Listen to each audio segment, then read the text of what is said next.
OBD de trouble code description technique performance de mise hors tension du relais de puissance ECM, PCM, trop tard qu'est-ce que cela signifie?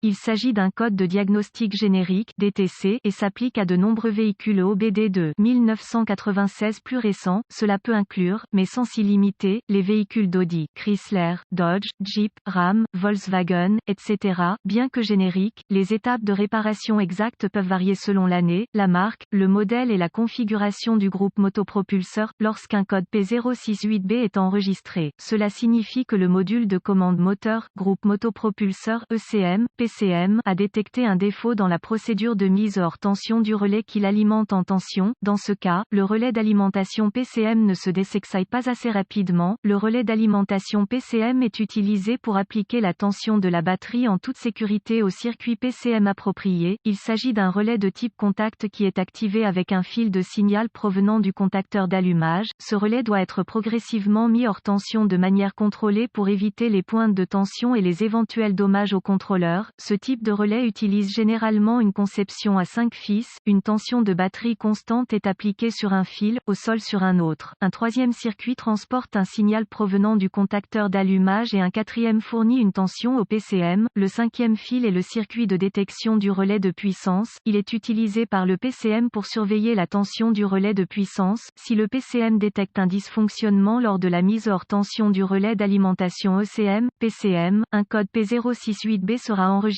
et un témoin indicateur de dysfonctionnement 1000 peut être allumé. Un module de commande de groupe motopropulseur PCM typique, ouvert. Quelle est la gravité de ce DTC?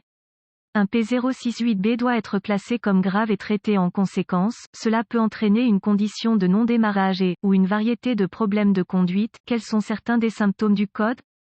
Les symptômes d'un code de panne P068B peuvent inclure retard ou pas de démarrage, problème de batterie faible ou morte. Quelles sont les causes courantes du code? Les causes de ce code peuvent inclure relais d'alimentation PCM défectueux, fusible grillé ou liaison fusible, circuit ouvert ou court-circuité entre le relais d'alimentation et le PCM. Quelles sont les étapes de dépannage du P068B? Un scanner de diagnostic et un voltmètre numérique (DVOM) seront nécessaires pour diagnostiquer un code P068B. Une source d'information fiable sur les véhicules sera également nécessaire. Vous y glanerez des organigrammes de diagnostic, des schémas de câblage, des vues de phase de connecteurs, des diagrammes de brochage de connecteurs et des localisateurs de composants. Vous y trouverez également les procédures et spécifications de test des composants et des circuits. Toutes ces informations seront nécessaires pour diagnostiquer avec succès un code P068B.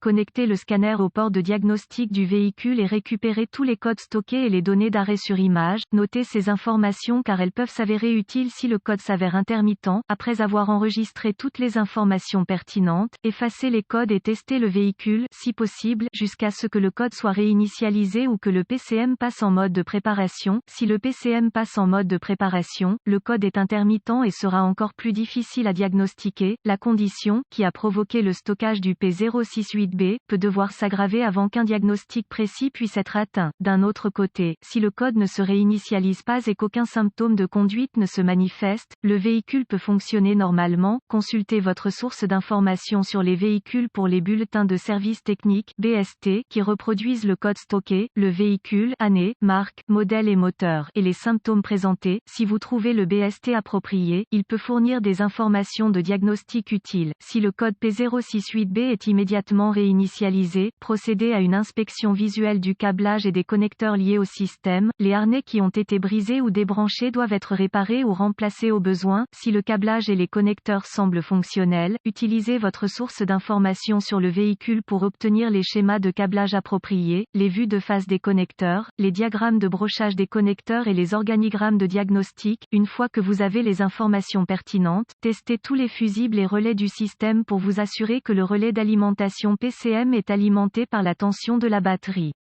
Obtenez les paramètres de mise hors tension du relais de puissance PCM et appliquez-les aux étapes de diagnostic suivantes. Et si aucune tension constante ou commutée n'est présente au niveau du connecteur du relais de puissance, tracez le circuit approprié jusqu'au fusible ou relais dont il est issu. Réparez ou remplacez les fusibles ou les liaisons fusibles défectueuses selon les besoins. Si la tension d'entrée et la masse de l'alimentation du relais d'alimentation sont présentes sur toutes les bornes appropriées, utilisez votre DVOM pour tester les performances de sortie du relais aux broches de connecteurs appropriées. Si la tension du circuit de sortie du relais d'alimentation n'est pas adéquate, suspectez que le relais est défectueux. Si la tension de sortie du relais d'alimentation du PCM est conforme aux spécifications, sur toutes les bornes, testez les circuits de sortie de relais correspondants sur le PCM. Si un signal de tension de sortie de relais est découvert au niveau du connecteur PCM, suspectez un PCM défectueux ou une erreur de programmation PCM. Si aucun signal de tension de sortie du relais d'alimentation